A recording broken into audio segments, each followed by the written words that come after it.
Today, I found out that Virginia has no minimum age to prosecute a child.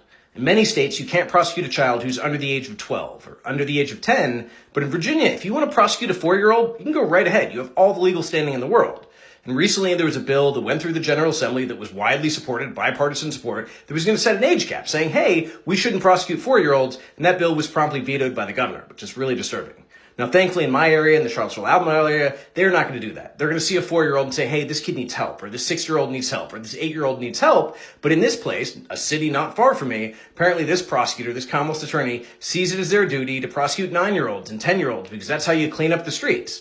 This was at a youth legal event where I was talking about youth reentry and the challenges that are faced because a lot of people don't realize. They have this idea of like, oh, these kids are trouble or they're problematic. They don't know the number of kids I've talked to in the juvenile center who say, hey, I want to stay here because I'm safer than at home. Now imagine that. Imagine feeling safer in a cage than you are in your home, than you are with the people who are supposed to be taking care of you. Now, in some cases, this is direct abuse, mental, physical, sexual, whatever. Sometimes it's parents with issues with addiction or substance use disorder, but sometimes it's just neglect, and not even intentional neglect. Sometimes it's a parent has to have 2 jobs or 3 jobs to be able to pay the bills, be able to provide. But what that means is when somebody from the neighborhood comes around who happens to be a danger, when somebody from the family or somebody from wherever comes around, there's nobody to protect the child.